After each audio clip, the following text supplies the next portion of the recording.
Abo n'abanyeshuri bo kw'ishure shingiro y'abagendana ubumuga bwo kutabona ku kigo Fondation Pene muri zone ya Ngagara muri meri ya Bujumbura bariko biga ururimi rw'igifaransa. Umwigisha wabo wo mu mwaka wa mbere nawe nyene asanzwe atabona avuga ko bitoroshe kurangura uwo mwuga kukubura ibikoresho bibereye hamwe kandi nuko abo banyeshuri bakiri bato. Ndagerageza uburyo bwose bushoboka gusa sinihuta ngenda buke buke nkoresha intoke ziwanje n'intoke ziwe nkamwereka ingene ashobora kuzikoresha gushika amenye ico nshaka gushikako.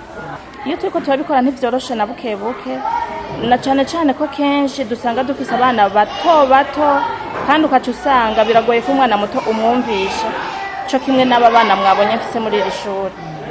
Binsaba umwanya muremure kugira ngo mbanze ndamutahuze ico ngiye kuvuga n'ico nshaka gushikako kugira ngo nawe tuvyumve kumwe. Ibibazo nyamukuru duhura navyo nuko usanga aba bana kenshi ni bato ntibaramenya kuvuga neza. Uca usanga rero muri ico gihe binsaba ko nitonda kandi nkakoresha inguvu nyinshi. Ico nosaba icambere na mbere ho dusaba ko bodutegurira inyigisho zifatiye ku bana bato. Ego nivyo biroroshe kwigisha umwana amaze gukura mugabo umwana mutoyi kandi akaba atabona nawe usanga bitoroshe bakaduha ibikoresho mfashe nyigisho kuri bene abo bana. Iruhande y'uwo mwigisha hari kandi abahejeje amashure yisumbuye ngo batabona uko bagiye kubandanya inyigisho za kaminuza nk'uko bishikirizwa na Bigirindavyi Regis aherutse kurangiza amashure yisumbuye. Bisanzwe jewe ndi mu batanguye gukora ikibazo ca leta cyo mu mwaka wa 6 kuko ubundi nta tegeko ryari rihari ryemerera umwana agendana ubumuga bwo kutabona ko ashobora gukora ikibazo ca leta ico gihe cyakorerwa mu mwaka wa 6. Rero no kuvuga ndi novuga ati ndi nk'imfura y'uno mugambi wa education inclusive watanguye. Ni kuvuga ndabona mu ingorane kubera turi abambere bahejeje amashure yisumbuye gushika n'ubu ntitubona ukuntu amashure ukuntu bizohava bibandanya kubera yaba hariho bakuru bacu bari imbere yacu bize kubw'uno mugambi wa education inclusive bari mbere twacha tubona ati directement tuzoca tubandanyiriza uko ariko nibaza ko ata inkuru ndende tubifise ati tuzobandanya uko. Ico twasaba nkuko badufashije tukamara amashure yisumbuye leta na cane barabe ukuntu bogira kuryo umuntu atabona yize adacaja muhira kandi yarakeneye kwandanya amashure ya kaminuza. Kandi si na leta yonyine twosaba turasaba n'abandi bafise umutima w'impuwe ku bantu abari bo bose kujya basha kugira umugambi ku bana batagendana ubumuga ari nk'abo mwibarabara canke arabandi bashoye kwiyumvira kandi no ku bantu bagendana ubumuga cane bwo kutabona kubera ni usanga bari inyuma.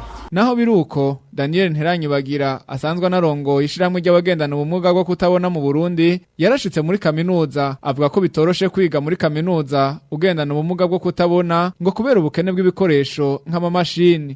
Muri kaminuza harakenegwa yuko umunyeshuri aba aronka syllabus rero turazironka mugana aho tuzironka ntiziri muri format accessible yuko ubutabona ashobora kwiga facilement nkuko vyari bitegekanije. Nk'akarorero murazi yuko umunyeshuri wo muri kaminuza akenera kugira ama recherche. Mu kugira ama recherche naho ni uko haba hariho bibliothèque irimo ibitabo biri muri braille.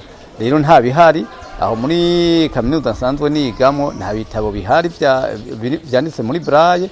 Ama recherche ngira usanga ndayakorera kuri internet naho nyene nuko nagize amahirwe nkaba nifitiye imashini ordinateur iri adapté aux aveugles irimwo logiciel isanzwe imfasha ikansomera kugira nshobore kuronka access kuri internet.